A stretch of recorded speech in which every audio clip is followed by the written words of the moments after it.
Okay, so the second talk will be given by Peter Høyer from Calgary. He speaks about controlled amplification, and my understanding is that this is the merging of two talks, two submissions, and Peter is the joint author. Same author. Please. Thank you so much for coming. I don't think it's on. Can you hear me? No.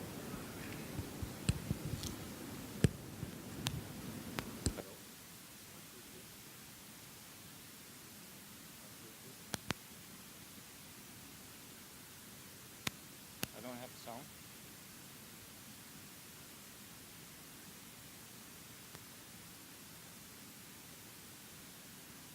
One, two, three.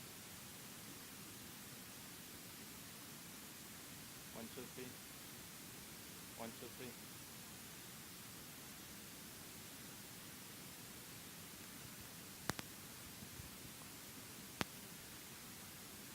One, two, three. 1, 2, 3.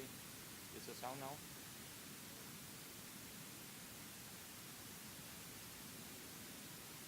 Yeah, but even if I touch it, there's nothing.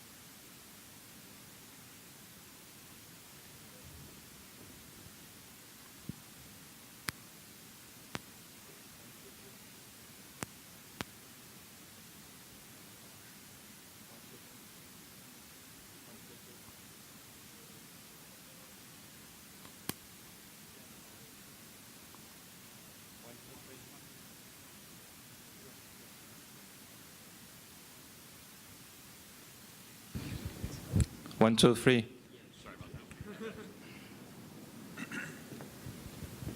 All right, we'll see how this goes. I'm not used to using a handheld.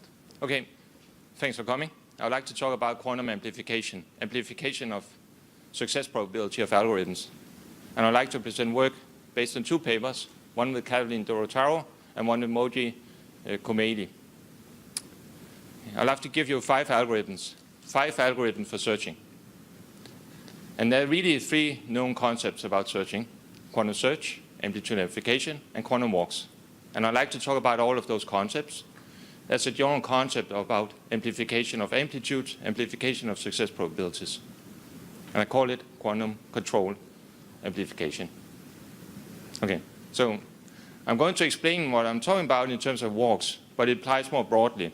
The examples to draw from is just easier to understand when we draw them from walks. And this is a graph, and we're looking for a starbox. We start at a random node, and our goal is to find a starbox. If you start at a node and there's no starbox, we pick an edge at random and go to the adjacent vertex. Check if there's a starbox. If not, you go to the next vertex, and so forth until we end up at a starbox. And we may traverse the same edge more than once. Okay, that's the scenario. That's a random walk or classical walk. I'll just distinguish it, call random walks also classical walks to distinguish them from quantum walks. Okay, eventually we find a starbox and then we end. Okay, so as an algorithm, there's a setup cost. We start at a random vertex and then we iterate. We check if the vertex is marked, if there's a starbox there, and if not, then we take one step up the walk and continue on until we end up at a starbox. Okay. The time it takes for this, called the expected time, is called the hitting time, and it depends on where the starboxes are, which vertices are marked and which are not marked. Right? The more marked nodes there are, the faster it goes, and if all the marked nodes are sort of spread out evenly in the graph, the faster it goes as if they are in a cluster. Okay. So the cost of this kind of search algorithm is the cost for setting up, and then the cost of checking whether you are at a starbox, whether the vertex is marked or not, and then the update cost, how the cost of walking from one vertex to an adjacent vertex. Okay. I'll use epsilon also, and epsilon just is the ratio of marked nodes to the total number of vertices. I'm simplifying things here. Okay, but just think of epsilon as the ratio of marked vertices to the total number of vertices. That suffices. And this is but in a specific case that of particular interest, namely when there's only a unique solution. So you're looking for one thing and only one thing, say west in downtown Seattle. And then there's just one marked node, which we'll call D. Everything remains the same.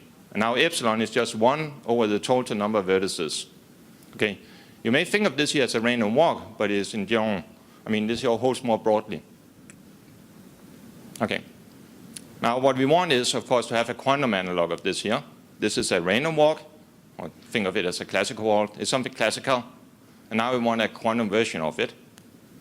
Okay, so we set up, then we check, and we update, check, update, check, update, until we find something that's marked. Now the quantum version of this would be to set up some initial state, then check if the vertex you are at is marked or not, and if not, then apply some update operator, which I'll call W for walk, though it applies more generally. And the checking cost is the same as in all the other Oracle quantum algorithms that exist, namely that you do a sign change if it's marked, and you don't do a sign change if it's not marked. Okay, I'll draw this as a circuit. It's just simpler to think of in terms of a circuit, namely that is an initial state, and then you check whether you're marked or not, and then you walk. And you repeat applying this circuit here many, many times. And eventually we produce some final state, and then we measure the final state, and we hope that the final state is marked. And the cost of the algorithm, what we hope is that we get a quadratic speed up. That's the ideal case. We hope we get a quadratic speed up when the operator W corresponds to something classical that has a cost. So when W sort of is related to something that you can think of classically, then we will hope that the quantum algorithm runs quadratically faster. Okay.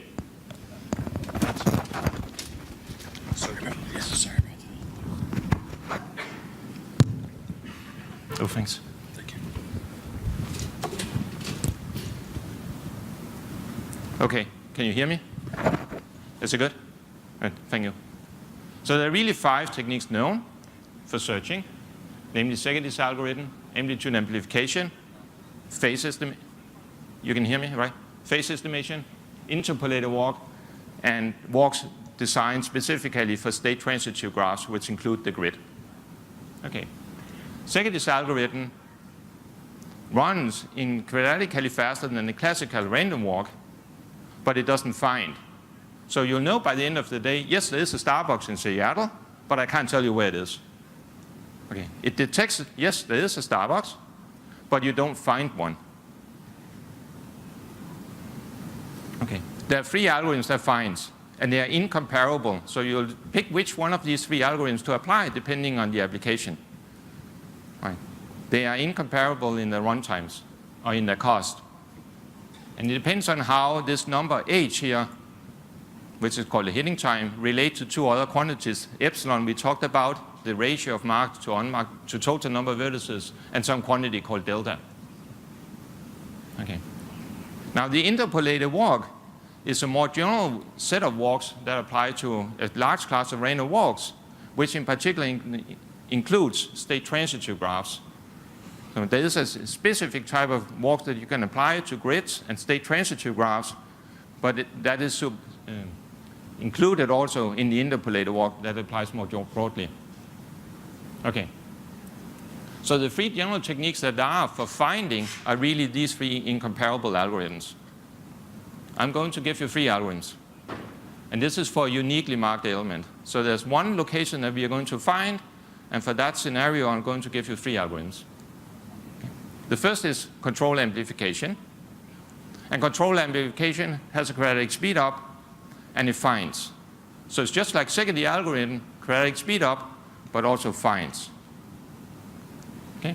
Then I'm going to give you a new recursive amplitude amplification method that also finds, but improve the checking cost. So we improve the checking cost from square root, some quadratic in h, to quadratic speed up over 1 over epsilon. And that algorithm then becomes faster than the interpolated walk and the phase estimation algorithm. So the 2 sort of competing algorithms that there would be that have the slowest runtime depending on application would be amplitude amplification or recursive amplitude amplification. The others have a worse runtime for some inputs. Okay. Now once you can get a speed up in the classical, in square root of 1 over epsilon, right? And we probably would not expect something that is better than quadratic over a classical walk. You think, well, what are really the fastest classical walk? Is there a faster random walk? Because when you think about random walk and look up in the textbook in terms of random walk or something, they will all be stated as terms of h, not in terms of epsilon. And indeed there is. And surprisingly, I haven't been able to find this classical algorithm in the classical literature. So if anyone knows about it, please come and tell me afterwards. Okay. So I can prove that there is a classical, a random walk that is quadratically slower than a quantum walk. But it proves in the checking cost from h to 1 over epsilon. And that algorithm is derived through quantum arguments. I don't know how to give a classical proof for it, but I know how to give a quantum proof for it. Okay. So that's for uniquely marked element. Okay. When there are multiple marked elements, so there are multiple star boxes in Seattle, and you don't care which one you end up at, then there are 4 known techniques. And 3 of them are the same as on the previous slide. Secondly, amplitude amplification and phase estimation. And then interpolated walks. Now interpolated walks, they run in slower time when there are multiple marked elements as when there is a unique marked element. The quantity is called the extended hitting time, denoted h+. And h+ is something that can be bigger than h. And we'll get back to that. Okay, so these are the 4 known algorithms. And again, Segedy's algorithm does not detect, or does not find, it only detects. So it tells you, yes, there is a star box, but I can't tell you where it is. Okay, for this scenario, I'm going to give you 2 algorithms. First, an algorithm that runs in extended hitting time. So it matches the interpolated walks, namely the square root of the extended hitting time. And specifically for the grid, we can improve it to a quadratic speed up over the classical hitting time. So that's specifically for grid graph, or toruses, or lattices, for multiple marked element. And this is the first known quantum algorithm that gives a quadratic speed up over the corresponding random walk for all inputs. So if it's unconstrained on the input, it has to work for all possible input. This is the first algorithm that gives a quadratic speed up, specifically for the grid. Okay, so that's 5 algorithms. 3 for unique marked elements, 1 of them being classical, and 2 for multiple marked elements. Okay, so what is control amplification? Add a qubit. That's it. Thanks. Questions? Which controls the evolution? So we walk conditionally on that the control qubit is 0. And we apply the checking cost control on something. That is not 0, that is not 1, but some superposition of 0 and 1. So the 2 operators apply conditionally, but conditionally on 2 different things. And 1 qubit that you add to the system, that controls the evolution. We call that control amplification. Okay. So this is our proposal. Given an arbitrary operator W, construct this thing here and call that control amplification. Okay, so W could be a walk or it could be something else. Okay. And the hope is that once you apply this control amplification many, many times, then you end up with a final state, and you hope that once you measure the final state, you'll get out something that's marked. Then you have found what you're looking for. That's the idea. So we apply this circuit here many, many times. By the end of the day, we measure the final state and hope that we get something out that is marked. Okay, so let's see how this proposal for a circuit for amplification compares to the previous known circuits. Okay, so let's compare it against Segedy's circuit. Okay, it's very easy to simulate Segedy's circuit. You just set all the control to be 0, right? Then you really have Segedy's circuit. It's G and W, that is Szegedy. Okay, so we can simulate that. What about amplitude amplification? In amplitude amplification, it actually presumes that W is a special operator, which is a reflection operator. That's part of the assumptions in amplitude amplification. And it's very easy. Again, you just set control qubit to be 0, and you can simulate amplitude amplification. But it's in fact not the only way to simulate amplitude amplification. Because if you just apply our circuit without changing the control qubits, you can still simulate it. There will still be a rotation taking place in some space of the very large Hilbert space. That will take the initial state to something that is marked. So even with the control qubit, there's still a rotation taking place that will take the initial state to something that's marked. It just takes place in a different subspace of the Hilbert space. Okay, so there are two different ways to simulate amplitude amplification. Okay. Phase estimation. Well, it's really hard to embed phase estimation this year, so let's ignore it for now. And go to interpolated walk. So interpolated walk are the previously strongest known quantum walks that they exist.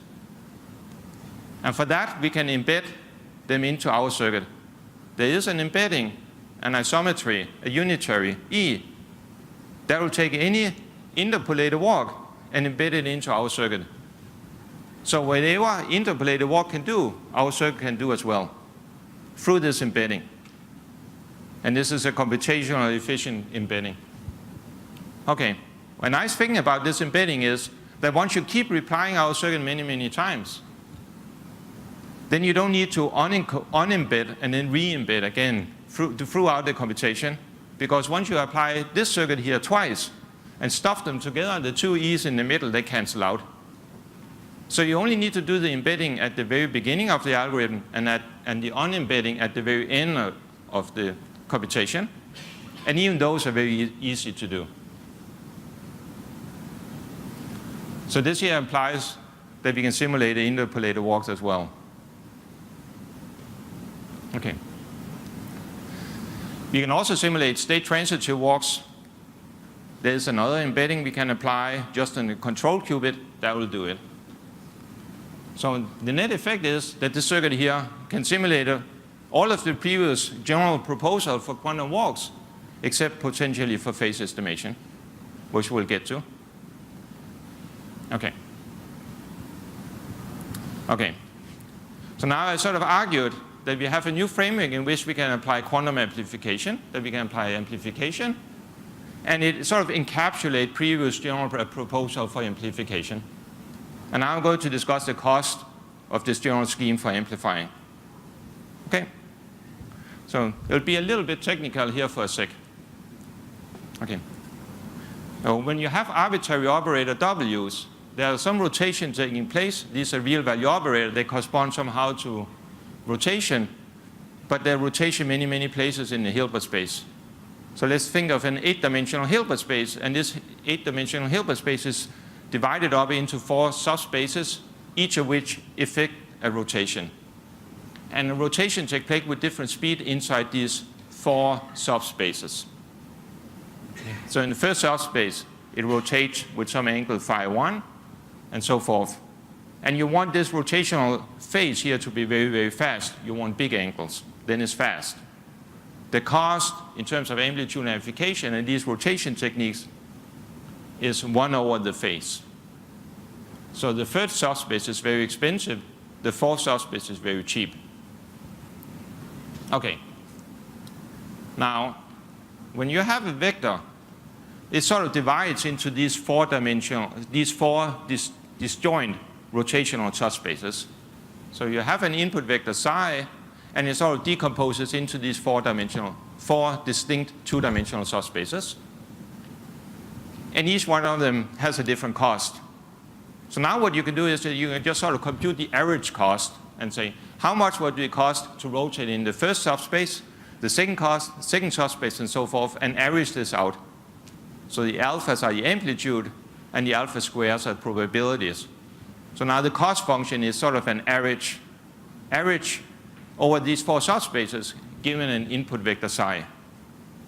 For different input vector psi, it will be a different average. Right? This is the cost function that most researchers have used so far. This is the dominating cost function that people have used. I'm going to propose a different cost function. And this is a 2 norm instead. So instead of using the 1 norm, I'm proposing that we switch and start using the 2 norm. And that I will call the quantum heating time. And there are many reasons for this, but one of the reasons is that all the math becomes much prettier. So most of the math, you can do it with the 1 norm. It's just more ugly than if you apply the 2 norm instead. There are more properties that holds with respect to the 2 norm. I just find that it's a more natural norm to pick. So nothing changed in the results that I'm going to state, but all the calculation I'm stating here is really with respect to the 2 norm. Okay? Okay. So now I'm going to compare the cost of our circuit to the cost of Szegedy. All right, so far what we have is that we have a general method, the circuit U on the left, that can amplify, and it amplifies just as well as all the other existing ideas for amplification. Okay. I'm going to compare the cost of our amplification circuit to the cost of existing amplification schemes. Okay. First of all, the cost of our circuit is equivalent to the cost of Szegedy's idea. That is, you take any operator W and you compute the cost in the technical way we just defined on the previous slide. You compute that cost for A, for Szegedy's type constructions, you get a cost out. Now, then adding the control qubit, what this here is saying is that it comes for free. Okay. All the statement on this kind of slide is up to constant factors, and in some places log factors, okay, but not for this slide. So I suppress big O notation. So adding the control qubit comes for free. It only has a constant slowdown. It doesn't cost you anything. Okay. Secondly, our circuit, it finds. So the end state of our circuit finds. Once you measure the final state, you'll get something marked out with good probability. Okay. Now we can also show other things about this circuit. It has many properties. For instance, it has a decomposition property that depends on epsilon, and something which I'll call the escape time. In fact, this E is a heating time, is a quantum heating time, but a quantum heating time doesn't really capture what I want to capture. It's more like something of an escape time getting out of a location. So I'll call it escape time instead. Okay.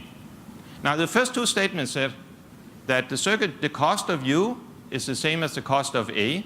These two circuits have the same cost. And the circuit U finds where Szegedy circuit does not necessarily find. That implies the first algorithm. That in fact it gives an algorithm.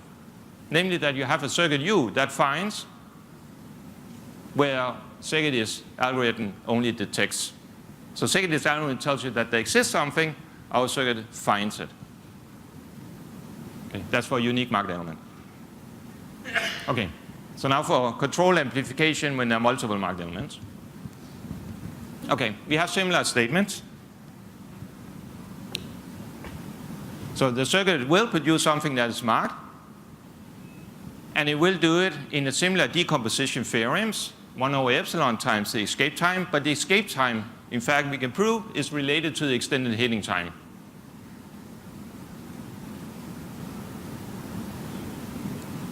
And that applies the fourth algorithm, namely that you can find one or multiple elements using this embedded structure here, control amplification, in the extended heating time, matching what you can do with interpolator walks. Okay. We can also prove other things about the extended heating time through this notion here. Okay, but we won't discuss them.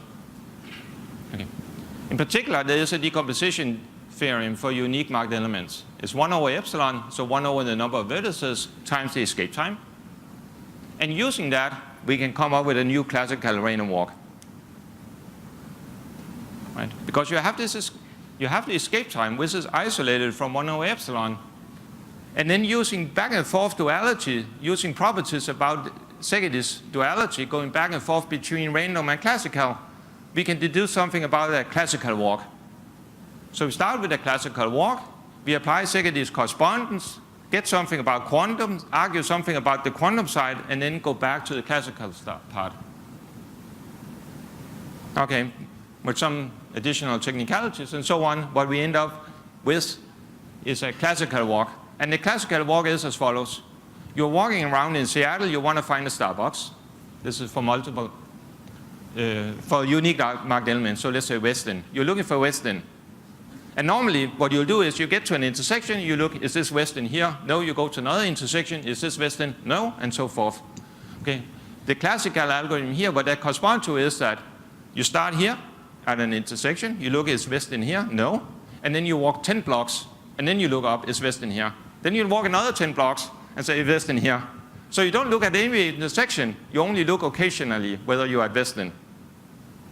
That is no slower up to a constant. Okay, it sounds ridiculous, but it's true. You only need to look up occasionally to see if you're at Western. I don't know if this classical algorithm is known before. If anyone knows, please tell me. But anyways, we got that classical algorithm. Okay, now I'll talk about recursive amplitude amplification here for unique marked element. And it also uses the decomposition theorem. And the key thing here is that we want to do phase estimation in the escape time. If you somehow can get something about phase estimation in the escape time here, then potentially we can get this improvement. Okay. And the past walk that is based on phase estimation uses the worst of the phases. Right? You just take the worst case. So phi 3 is the worst case, and that's what you use for your bounds. And that leads to the previously phase estimation corner walk scheme. Okay. But what we can do is that we can actually do it in square root of the escape time. It becomes technical a bit, the calculations. The algorithm itself is reasonably simple. The proof is a little bit complicated. And that improves it to square root of h in that factor. Okay. So that gives the third algorithm, recursive amplitude amplification. Now I'll talk about the fifth algorithm. This is specifically for grids. So a grid is like a torus or a lattice, a two-dimensional lattice. And for that, we can find a marked element quadratically faster than classically. So if a classical item takes some number of steps, we can do it quadratically faster for multiple marks. So h is something that depends on where the marked nodes are and how many marked nodes there are. Okay. So let's say that you want to find a Starbucks in Seattle. There is one. I've seen one. In fact, there's more than one. In fact, there are quite a lot. And it seems to be spread out over the whole city. So it's pretty easy to find one classically. By a random walk, you simply just walk until you bump into a Starbucks. That's it. Okay. But what happens is that in Seattle, it seems to be all crowded in downtown Seattle. I mean, you can't go anywhere without bumping into a Starbucks. That makes it easier classically, but oddly enough, much harder quantumly. So because of the vastness of Starbucks in downtown, a quantum walk will perform really, really badly. In fact, this is super exponentially worse than a classical walk. Right? N divided by 1. I mean, constant. Exponential of a constant is still a constant. It's really bad. Okay, now you're just saying, well, I'll just search for one unique Starbucks. That's the one I'm going to look for. But then you just make the quantum walk even worse. Now it'll be n log n. So both of these algorithms are pretty bad. I mean, by far the best approach is just take a random walk, not a quantum walk, if you want to find a Starbucks. Because there are so many and because they're all crowded downtown. A lot of them are crowded downtown. Okay. That's the problem that all previous techniques they are faced with. What to do when there is sort of a cluster of Starbucks all located at one particular location. Quantum walks, they don't seem to be able to get beyond that. Okay, so that's the scenario we have. And we prove various things. Namely, a quantum walk is something that's defined locally, right? But because it's a unitary, it really has global properties. And those global properties does that you are actually not, when you apply a walk, you're not really applying something that's local, you're really applying something that's global. And the first thing we show is that you need to restrict yourself to being local. Okay. So once you start to search locally, then there might, within that small local neighborhood, might be more than one Starbucks.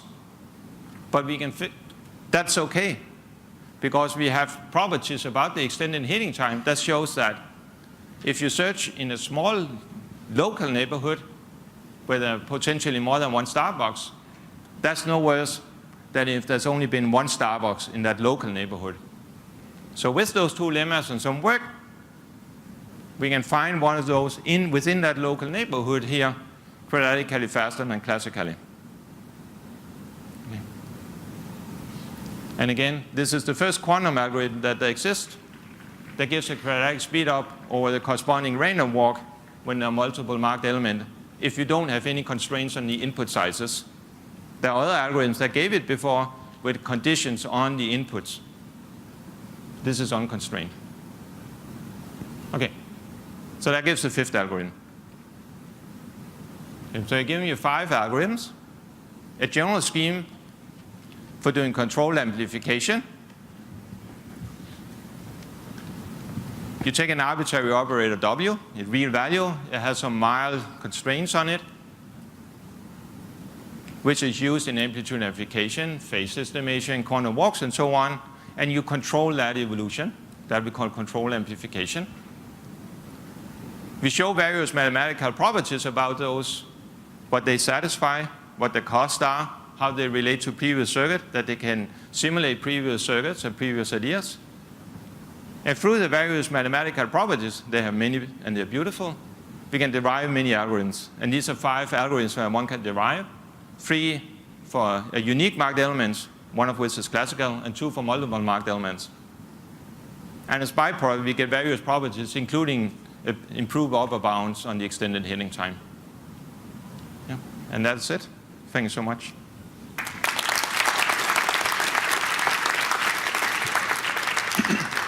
Thank you very much for the talk. Questions? Jeremy. Okay, so when you explained the problem with multiple marked elements, you said we don't care which Starbucks we find. But suppose that we do. As you probably know, for the interpolated quantum walk, one nice property, at least I think, is that we have some kind of fair sampling of the marked elements, in the sense that we actually find a marked element distributed according to the stationary distribution of the walk, restricted to the marked elements. And in my point of view, this might be the reason why the complexity is given by H plus and not H, because you're solving a harder problem in a sense, because you're trying to get some kind of fair sampling of the marked elements. So can you explain, can you comment on the distribution of marked vertices that you obtain for your new algorithms in the case of multiple marked elements, in particular for the grids? Say that again? So for your algorithm for multiple marked elements, can you comment on the distribution of marked elements, the distribution that you obtain for the marked elements? So your algorithm do find marked elements, right, obviously with some distribution. Right. Can you comment on the fact, on what kind of distributions? I suspect that for the controlled amplification, you also get some kind of, like the stationary distribution restricted to marked elements. And what about the grid? Okay. Do you know? Okay, thank you. Because our circuit simulates interpolated walk, we can also get a uniform distribution out over the mark. We get a distribution out that's according to the stationary distribution. So it does the same thing.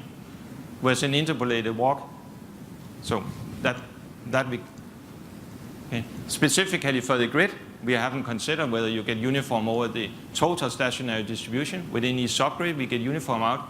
I would assume that we can do it in such a way that we do it uniformly, but we haven't gone through the math of that.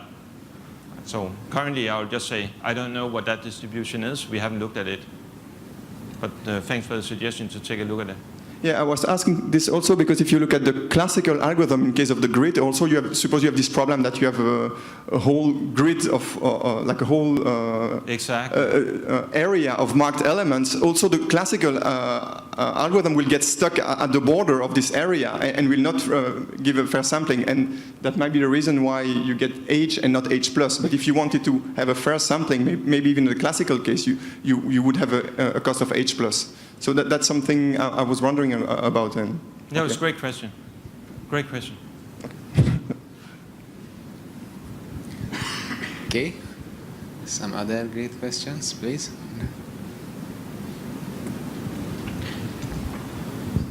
So if I remember correctly, in the interpolated quantum walks, Yeah. this H plus was something related to the time needed for the classical walk to reach the stationary distribution on the marked elements. So, and here you write your theorem as H equals H plus. So does it mean that you use a different heating time definition? So your H plus is different from the interpolated quantum walks, or so I don't really get this theorem. Yeah, okay. Yeah, I try to keep some of the math out. The H plus here, you should just think of it as the same H plus as in the interpolated walk, except I choose to work with the 2 norm instead of the 1 norm. Our scheme, it gives uniform distribution when you apply, when W is derived from a walk for which you could apply an interpolated walk. Our W also does the same thing because it can simulate it. Okay, so now again, your questions? So for the grids, where is the improvement coming from? Do you just prove that for grids this H plus equals H? Or? No, that's not what, no, yeah. It's sort of tie into the previous question. For the grid, this H plus, we get a quadratic speed up in the heating time, which is the ultimate goal. And H plus on the grid with a multiple marked element can be much, much bigger than H on the grid. When a multiple marked element H and H plus can be very, very different. H plus can be even worse than the classical algorithm will take. Much, much worse. So we're not proving that they're the same, but we are proving that we can find a marked element on the grid quadratically faster than classically. I'm not making any statement about the relationship between H plus and H. So why do you write H equals H plus there? Oh, sorry. That, okay, the very last line only, yeah, the equality only holds for a unique marked element. That's a typo. I'll fix it. Okay. Yeah, no? Any other questions? Yes.